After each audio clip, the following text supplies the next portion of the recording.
पेलिंगटन high school में एक basketball खेल जोरों पर है। टाइम आउट के दौरान कोच अपने स्टार खिलाड़ियों मैसन, जिसे हॉर्स के नाम से भी जाना जाता है, और डीन को जीत सुनिश्चित करने के लिए निर्देश देते हैं। जब खेल फिर से शुरू होता है, मैसन अपनी टीम के लिए कई महत्वपूर्ण अंक बनाता है।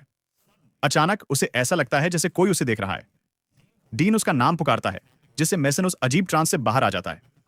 घड़ी की टिक टिक के साथ टीम मैसन की ओर देखती है कि वह अंतिम गेम विनिंग शॉट ले। जैसे ही वह शूट करता है, वह देखता है कि पहले का जला हुआ आदमी उसकी ओर बढ़ रहा है। गेंद जाल में से होकर निकलती है। भीड़ खुशी से झूम उठती है और जला हुआ आदमी गायब हो जाता है। कुछ क्षण बाद मैसन अपने लॉकर की ओर दौड़ता है। उसकी त्वचा पर सिहरन होती है जब वह उसे खोलता है। वह प्राचीन कलश निकालता है। जला हुआ आदमी फिर से प्रकट होता है, उसकी ओर बढ़ते हुए। घबराकर मैसन एक केटलबेल उठाता है और कलश को तोड़ देता है। कदमों की आवाज रुक जाती है। थोड़ी देर बाद उसके साथी उसे विजयी शॉट के लिए बधाई देने के लिए इकट्ठा होते हैं। बाद में मैसन शॉवर में जाता है, जो एक शांतिपूर्ण पल के रूप में शुरू होता है, वह जल्दी ही डरावने में बदल जाता है। इस बार आकृति उसे आग लगा देती है। डीन सदमे में देखता है जब उसका सबसे अच्छा दोस्त जलकर राख हो जाता है। 6 महीने बाद क्रिस अपने पिता को एक दुखद कार दुर्घटना में खोने के बाद शिकागो से पेलिंगटन शहर में आती है। इसलिए वह अपने चाचा और अपने चचेरे भाई रेल के साथ रहने आती है। शहर में जाते समय वह देखती है कि एक बड़ा स्टील कारखाना है जहां रेल सप्ताहांत में काम करता है, और पास में एक चर्च है। लगभग 1 घंटे बाद वह घर पहुंचती है। रेल उसे उत्साहपूर्वक स्वागत करता है, जिससे वह थोड़ी चौंक जाती है। वह सामान खोलने में मदद करने की पेशकश करता है, और जब वह उसके विनाइल रिकॉर्ड देखता है तो उसे पुराने जमाने का कहकर चिढ़ाता है। जल्द ही वह क्रिस को पेलिंगटन हाई स्कूल में उसके पहले दिन के लिए तैयार होने की याद दिलाता है। स्कूल में रेल अपने रिवेंजर कॉमिक्स लेता है, जबकि छात्र क्रिस को घूरते हैं। रेल लोकप्रिय समूहों की ओर इशारा करना शुरू करता है, ग्रेस से शुरू करते हुए। हालांकि क्रिस का ध्यान ग्रेस की शांत दोस्त की ओर जाता है, जिसे रेल एली के रूप में परिचित कराता है। जिज्ञासु होकर क्रिस पूछती है कि हॉर्स कौन है। रेल उसे बताता है कि यह मैसन का उपनाम था, एक छात्र जो हाल ही में फ्लू से मर गया। तभी मैसन के दोस्त डीन और टैनर क्रिस के पास आते हैं और उसे बताते हैं कि वह लॉकर का उपयोग नहीं कर सकती। वह तर्क करती है कि यह उसे ही सौंपा गया है। ग्रेस बीच में आती है, डीन से कहती है कि तमाशा न करें। ग्रेस को प्रभावित करने की कोशिश में रेल उसकी बालों की तारीफ करता है। वह मुस्कुराती है और क्रिस के बारे में पूछती है, और वह बताता है कि वह उसकी चचेरी बहन है। डीन मुस्कुराता है और पूछता है, क्या क्रिस नई लड़की है? फिर वह दावा करता है कि उसने सुना है कि वह हाल ही में पुनर्वास से बाहर आई है और उसने अपने पिता को भी मार डाला।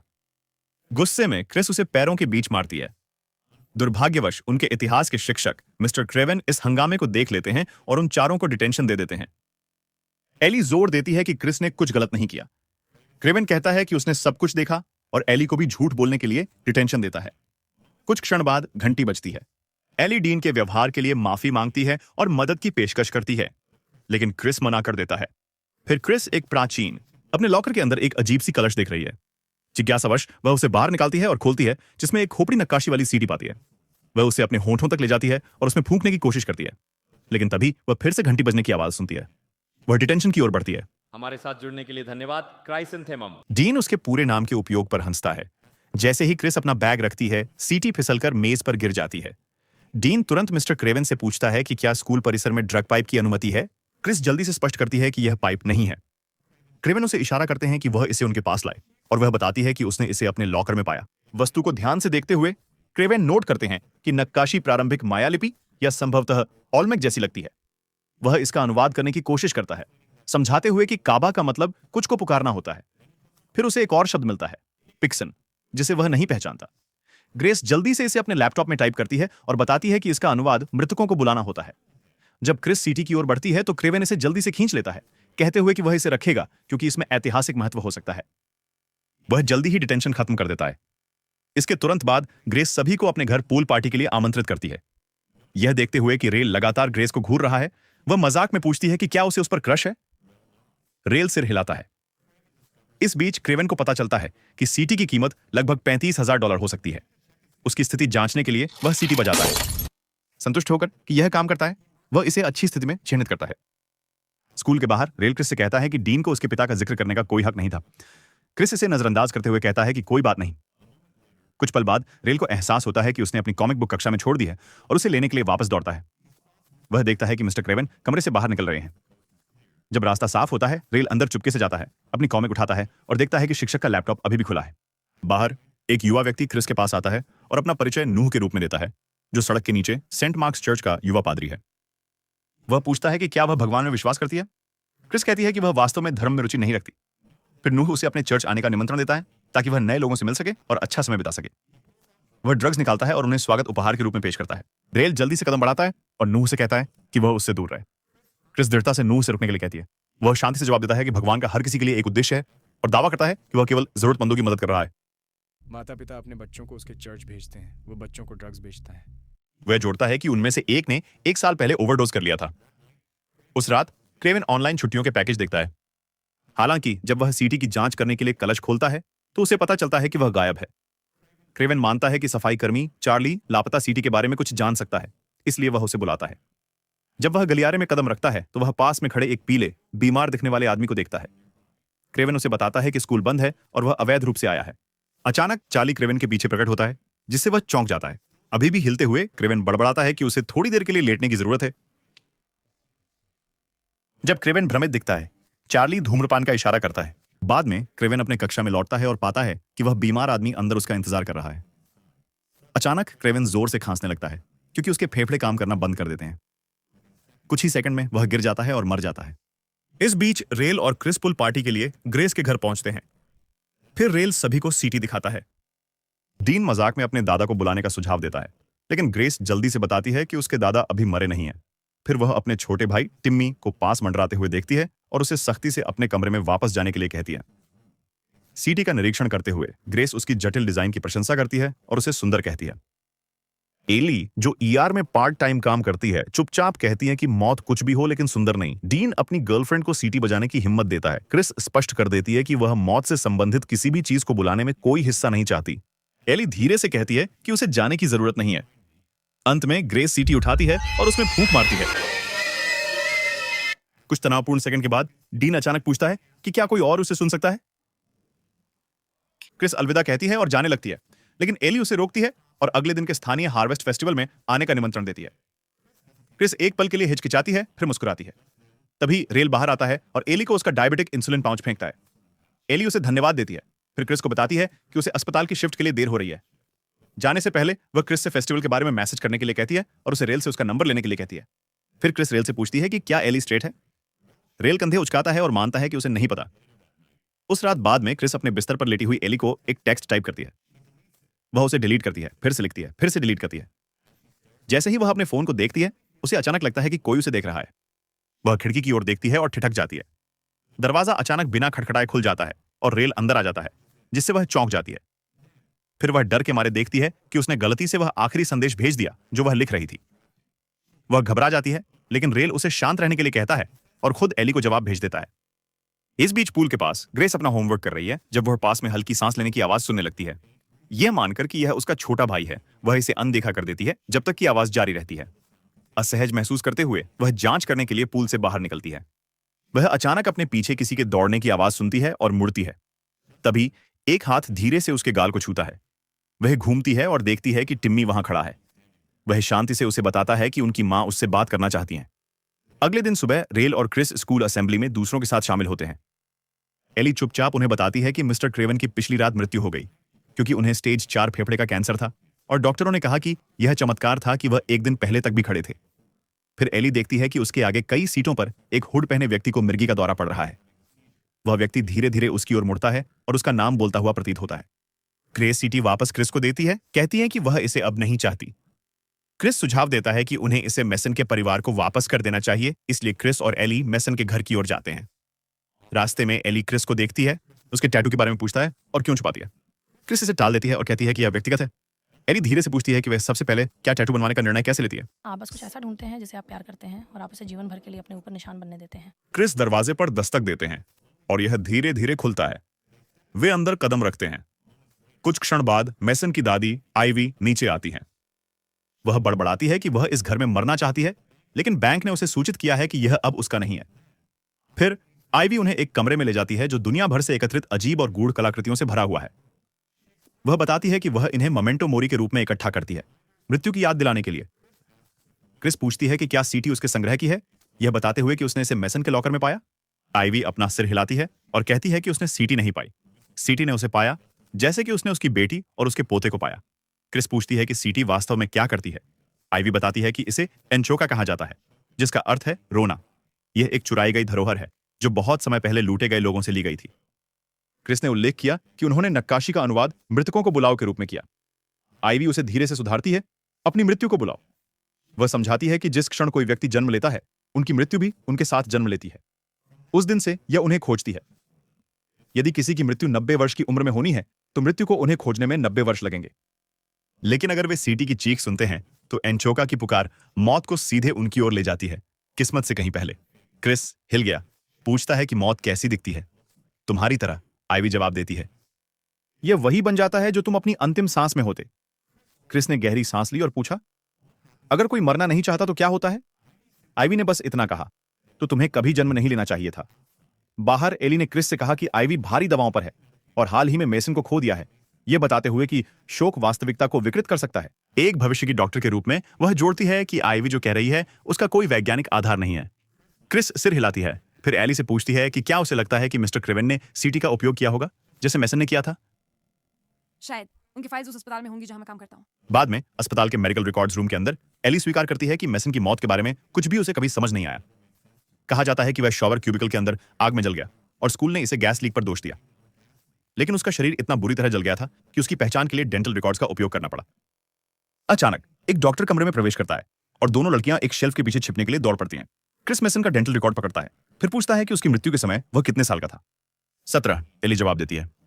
क्रिस कोरोनर की रिपोर्ट को स्कैन करता है और देखता है कि हड्डियों की घनत्व और संरचनात्मक विश्लेषण किसी 40 के दशक के अंत के व्यक्ति का सुझाव देता है। क्रिस आईवी के शब्दों को दोहराता है, आप वही बन जाएंगे जो आप अपनी आखिरी सांस में होते। एली इसे जोड़ती है, मेसन की मृत्यु उनके 40 के दशक के अंत में होनी थी, लेकिन सीटी की वजह से उनकी मृत्यु जल्दी हो गई। यही क्रेवेन के साथ भी हुआ होगा, जिनकी मृत्यु अंततः फेफड़ों के कैंसर से होनी थी। खतरे को समझते हुए वे दूसरों को चेतावनी देने के लिए जल्दी से बाहर निकलते हैं। हार्बर पर इस त्योहार में रेल देखता है कि नूह चुपके से ग्रेस को कुछ दे रहा है। वह तुरंत हस्तक्षेप करता है, उसे बताता है कि उसे उस कचरे की जरूरत नहीं है, यह तो बस गांजा है। ग्रेस ने लापरवाही से जवाब दिया। रेल उसे फेंकने और उसके साथ चलने के लिए कहता है ताकि वह उसके लिए एक स्टॉल पर टेडी बियर जीत सके। लेकिन ग्रेस उसे धीरे से मना कर देती है, कहती है कि वह किसी और को बहुत खुश करेगा। ग्रेस डीन के पास जाती है और एक खेल का प्रस्ताव करती है। वह घास के गट्ठर की भूल भुलैया में जाएगी और उसे 2 मिनट इंतजार करना होगा उसे खोजने से पहले। अगर वह उसे घंटी बजाने से पहले ढूंढ लेता है तो वह जीत जाएगा। इस बीच क्रिस और एली त्योहार पर पहुंचते हैं। क्रिस रेल को कॉल करने की कोशिश करता है, लेकिन वह जवाब नहीं देता।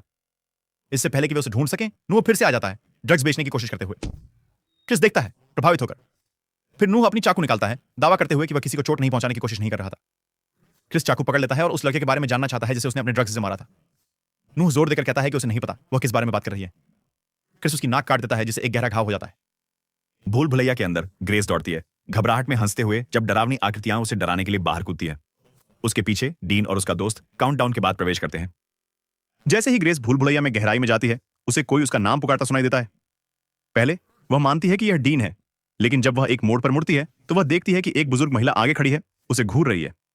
महिला धीरे से उसका नाम फिर से पुकारती है। ग्रेस दौड़ती है। भूल भुलैया के बाहर क्रिस रेल से पूछता है कि बाकी समूह कहां है। एक टेडी बियर शायद जीतने के भूल बाद रेल उनके साथ भूल भुलैया के प्रवेश द्वार पर शामिल होता है और तीनों जल्दी से अंदर इजाबिगे से अंदर जाते हैं। ग्रेस घबराकर डीन को बुलाती है, फुसफुसाते हुए कहती है कि एक डरावनी बूढ़ी औरत उसका पीछा कर रही है। डीन हंसता है, उसे बताता है कि यह डरावनी आकर्षण का हिस्सा है, लेकिन ग्रेस का डर बढ़ जाता है।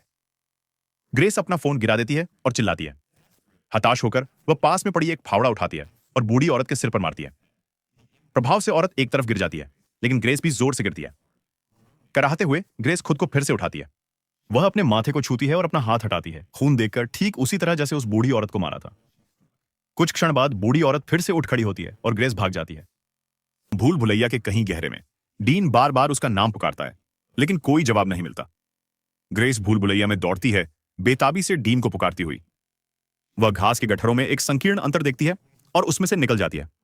जब वह मुड़ती है तो बूढ़ी औरत उसके ठीक पीछे होती है। वह आकृति झपटती है और उसे पकड़ लेती है, लेकिन ग्रेस खुद को छुड़ाकर आगे बढ़ जाती है।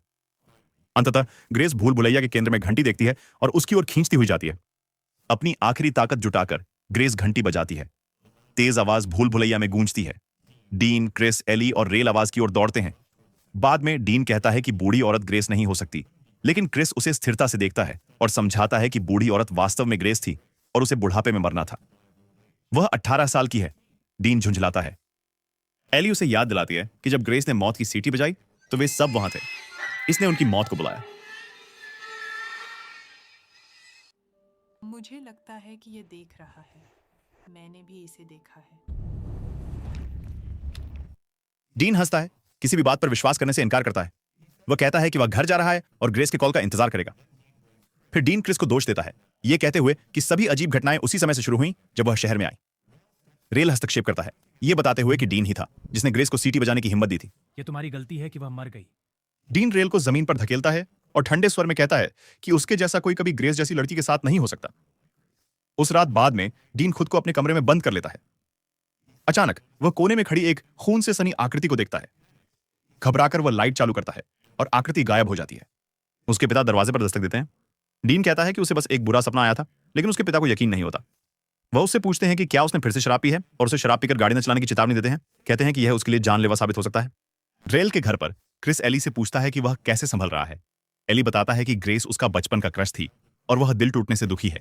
उसके बाद भारी चुप्पी के बाद क्रिस कुछ ऐसा स्वीकार करती है जो उसने कभी किसी को नहीं बताया। 1 साल पहले उसने अधिक मात्रा में दवा ले ली थी। उसके पिता ने उसे बेहोश पाया और अस्पताल ले गए। रास्ते में एक ट्रक उनकी कार से टकरा गया। वह मर गए, वह बच गई। एली धीरे से माफी मांगती है। क्रिस कहती है कि वह अपने पिता का संगीत सुनती रहती है क्योंकि इससे उसे उनके करीब महसूस होता है। फिर क्रिस मानती है कि कभी कभी वह चाहती है कि उसके पिता की जगह वह मर जाती। एली झुककर उसे चूमती है। क्रिस पीछे हटती है, आश्चर्यचकित होकर और नर्वस होकर हंसती है। कहती है कि वह एली जितनी स्मार्ट या संगठित नहीं है। वह मुस्कुराती है और जवाब देती है, लेकिन तुम क्राइसेंथेमम हो। इस बार क्रिस उसे वापस चूमती है। बाहर छत पर रेल अचानक खुद को स्टील फैक्ट्री के अंदर मशीनरी से कुचले जाते हुए देखता है। अगली सुबह तीनों आईवी से मिलने जाते हैं, जो अब अपने मृत्युशैया पर है। क्रिस उसे बताती है कि सीटी ने उनके एक दोस्त की जान ले ली है और पूछती है कि यह क्या चाहता है।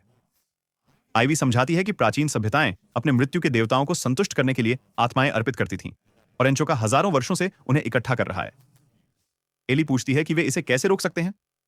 आईवी जवाब देती है कि मृत्यु को रोका नहीं जा सकता और एक बार जब इसे बुला लिया जाता है तो यह नहीं रुकेगी।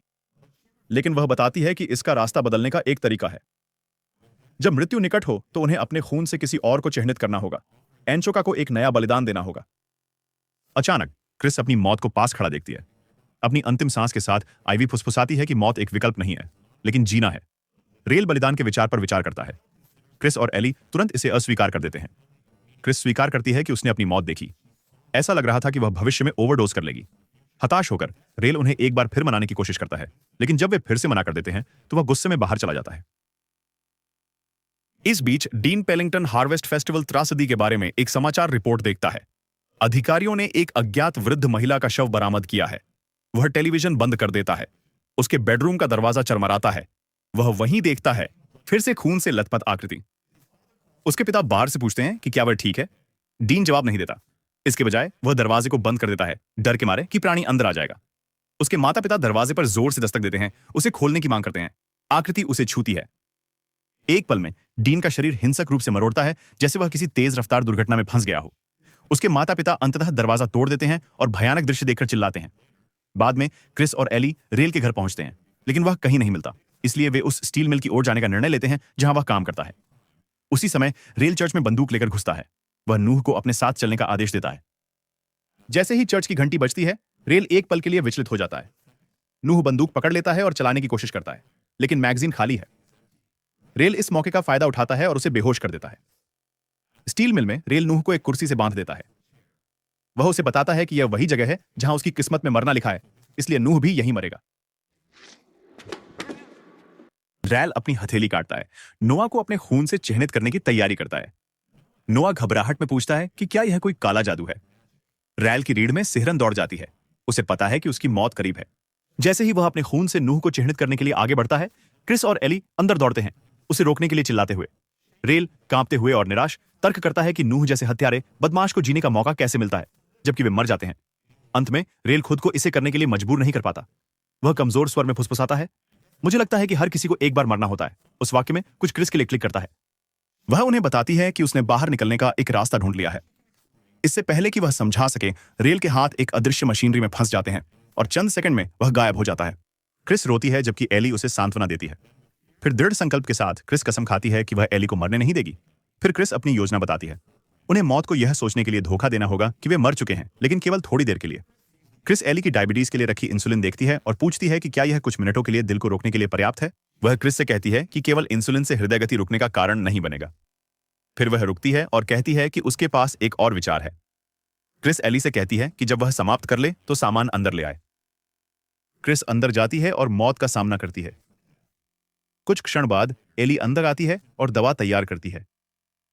जब क्रिस बर्फ का स्नान तैयार करती है और डिफिब्रिलेटर तैयार करती है तो क्रिस पहले एली को इंजेक्शन देने की पेशकश करती है, लेकिन एली मना कर देती है, कहती है कि उसे यह सुनिश्चित करना है कि वह जीवित रहे। कुछ ही सेकंड में क्रिस गिर जाती है। एली उसे धीरे से बर्फ के पानी में डालती है, यह उम्मीद करते हुए कि उसके मस्तिष्क को सुरक्षित रखते हुए उसके दिल को इतनी देर तक रोक सके कि मौत को धोखा दिया जा सके। इस बीच नूह को होश आ जाता है। वह बंदूक पकड़ता है और बाहर लड़खड़ाता है। एली पुनर्जीवन शुरू करती है। वह नाड़ी की जांच करती है। कुछ नहीं। वह दबाव डालना शुरू करती है, फिर भी कुछ नहीं। क्रिस स्थिर रहती है। एली शटर की चीख सुनती है जब नूह उसे खोलने की कोशिश करता है। उसके हाथ कांपते हैं, लेकिन वह रुकने से इनकार करती है। फिर एली उसे देखती है, अपनी मौत को अपने पीछे खड़ा हुआ, उसे घूरते हुए। उसी समय क्रिस अपनी मौत का सामना करती है। वे संघर्ष करती हैं। आकृति उसे हरा देती है। फिर क्रिस को आईवी के शब्द याद आते हैं। मरना कोई विकल्प नहीं है, लेकिन जीना यह आपके हाथ में है। वह एली की आवाज पर ध्यान केंद्रित करती है, जो हल्की लेकिन लगातार उसका नाम पुकार रही है। असली दुनिया में नूह अंदर आता है और एली पर गोली चलाता है। गोली उसे छूकर निकल जाती है और वह चिल्लाती है, लेकिन वह क्रिस को पुनर्जीवित करने से नहीं रुकती। अंततः क्रिस वापस जीवन में आता है और एली की मौत को देखता है। नोआ फिर से बंदूक उठाता है, यह कहते हुए कि भगवान के पास सभी के लिए एक योजना है, कि वह केवल जरूरतमंदों की मदद कर रहा है और कि क्रिस का उद्धार संभव नहीं है। फिर वह घोषणा करता है कि वह मेमने के खून से धुला हुआ है। अचानक वह अपने सामने एक फूला हुआ विकृत आकृति देखता है। डर के मारे वह उस पर अंधाधुंध गोली चलाता है। फिर उसकी मौत हो जाती है। 3 महीने बाद एली और क्रिस आधिकारिक रूप से डेट कर रहे हैं, उन सभी चीजों के बाद जो उन्होंने सहन की। इस बीच एक फ्रेशमैन जिसका नाम आशा है अपना लॉकर खोलती है और अंदर एक प्राचीन कलश पाती है। उसी दिन बाद में स्कूल असेंबली के दौरान आशा को नए छात्र के रूप में प्रस्तुत किया जाता है, जो अपने वायलिन पर राष्ट्रीय गान बजाएगी। वह माइक्रोफोन के पास जाती है, सीटी उठाती है और